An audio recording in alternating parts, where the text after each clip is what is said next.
आयुर्वेद और एलोपैथी दोनों जैसे कोई दुश्मन हो, इस प्रकार का माहौल बना दिया है। हमारी पूरी टर्मिनोलॉजी ऐसी है। ये टर्मिनोलॉजी बदलनी होगी।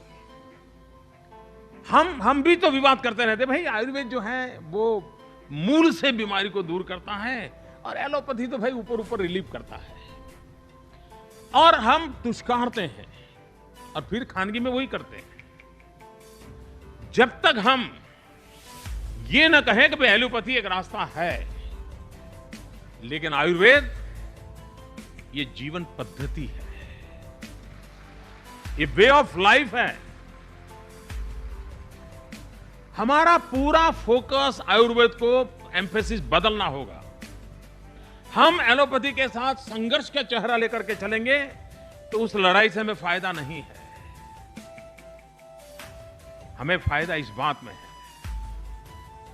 और जिस प्रकार से योगा ने अपनी जगह बना ली, आयुर्वेद भी अपनी जगह बना सकता है।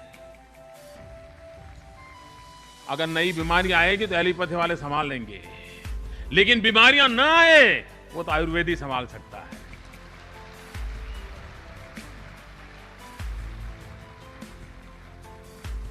और अगर एक बार सामान्य मानवी को भी विश्वास हो गया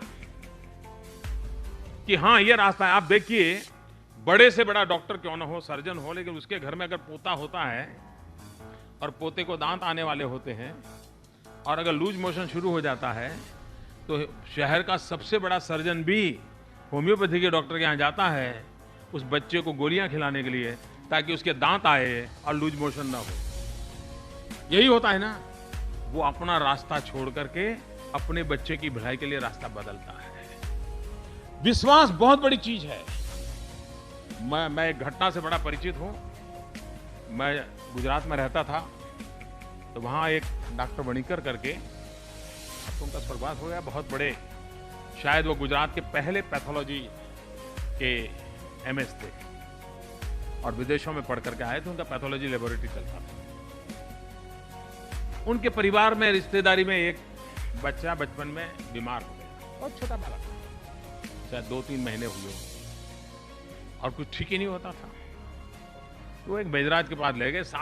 सारा परिवार एलोपैथी मेडिकल साइंस की दुनिया के सब लोग थे, थक गए, तो एक वैद्यराज के पास ले गए। वैद्यराज के पास ले गए तो उस वैद्यराज जी को मैं जानता था। तो बच्चे को देखा उन्होंने और उन्होंने अपनी पत्नी को अंदर से कहा, ऐसा करो भाई, शीरा बना के ले आओ, हलवा बना के ले आओ। तो ये कहने लगे, नहीं नहीं, हम लोग तो नाश्ता करके आए हैं, हलवा बलवा नहीं, मैं तुम्हारे लिए नहीं बना रहा हूं, बच्चे के लिए बना रहा हूं। तो कह रहे, बच्चा तो 3 महीने का, उसको हलवा खिलाओगे आप?